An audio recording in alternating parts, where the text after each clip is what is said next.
Good afternoon.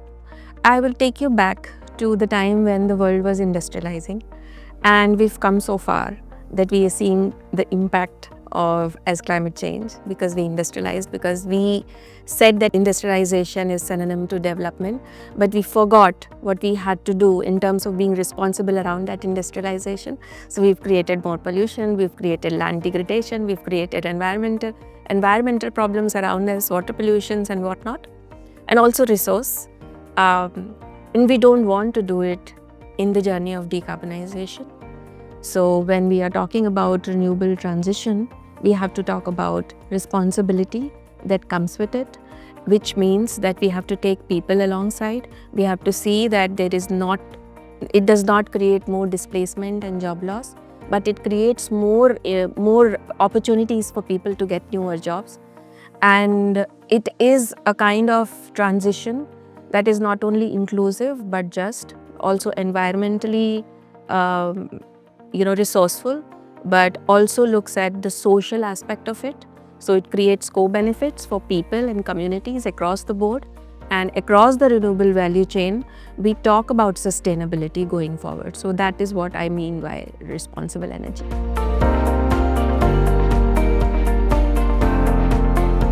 I think a lot has changed in the recent past around renewables. It's not something fashionable, it's not a new idea. And we are at that juncture where we are now moving from something new or innovative to calling it a norm. And it is a transition, it's going to be a journey, there's a roadmap that we have to take. What inspires me about it is that costs are coming down, technologies are made available, and we are looking at policies that are driving it. We are looking at corporates taking that higher ambition. I come from Climate Group. We have a RE100 campaign, we have an EV100 campaign, we have an EP100 campaign. Companies are taking very ambitious targets through these campaigns. Then international conversation also, tripling of renewable energy by 2030. G20 speaking about renewable transition.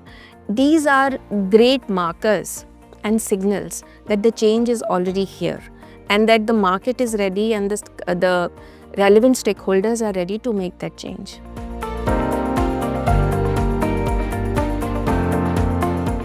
I think in terms of co-ownership, it's usually partnerships that we will have to create to reap the maximum benefit of the transition that we are talking about. So when I say partnerships, it could be partnerships between communities and developers. So we could talk about energy cooperatives, for example, which are community-led. We could talk about corporates coming together and working with government to make that change, to scale that change that we are striving for. We could talk about international innovation, international partnerships coming together to make REI, renewable energy transition, more responsible, sustainable, and also economically beneficial for people who are involved, for the people who are selling renewable energy, setting up renewable energy plants, but also for people who will get jobs out of it, and they will build skills to do the several things. And there is a lot of co-benefit that will happen around some of the models that we are talking about in this summit today. Some of the models could look like the benefits of the renewable energy plants be distributed to the communities who are supporting that plants. For example, yesterday we went to an agro-PV pilot project, and it was a farming project where agro-PVs were installed, and we saw how farming and solar is coming together. So I'm talking about those kind of co-benefits.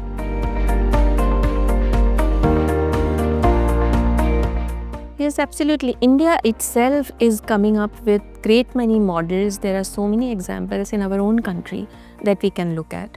But in particular, because you ask about international examples, countries like Colombia, Argentina, South Africa are doing a lot around the responsible side of renewable energy transition. They are bringing in communities, they are giving communities a stake, whether it is financial stake or tenure-led stake or their own co-benefit stake into some of the renewable energy products and plants that they are creating. So for example, in South Africa, the community itself who are around this plants that are created are their partners, and they are formal partners. So some of the benefits are distributed in terms of infrastructure that is provided out of the profit that is created by that energy transition or renewable plants that are coming up. So some of these examples are really great for us to look at and see how we can create those co-benefit models across the board.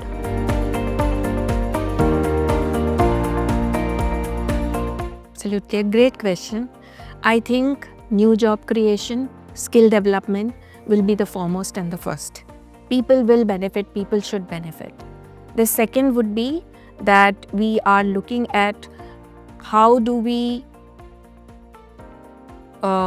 safeguard land, how do we look at how best can we use the resources that are needed for renewable energy transition, and look at, as I was saying, looking at how these profits are distributed to the communities.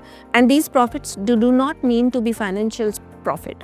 Definitely they will have an economic value, but these profits could be in the form of better infrastructure, in the form of schools, in the form of education opportunities. It could be in the form of infrastructure, I said. It could be in form of health facilities, hospitals.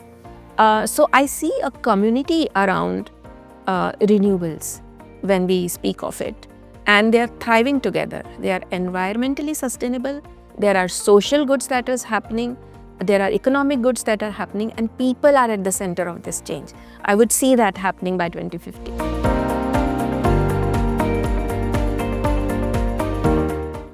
Yes, I think scaling up is very important. So we should look at models that can help us scale.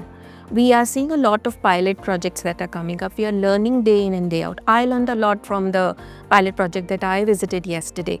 And the people with me spoke and asked many intelligent questions which help us go into the deeper nuances of, you are placing solar PVs around a farm. What does it mean for the produce? What does it mean for the farmers? What does it mean for maintenance, cleaning, the innovation around how do you install those solar PVs, right? So one has to have a holistic view around setting up some of these things, one. The second thing is policy needs to come forward. There are different type of policy instrument and tools that these business makers will need, communities will need to come together.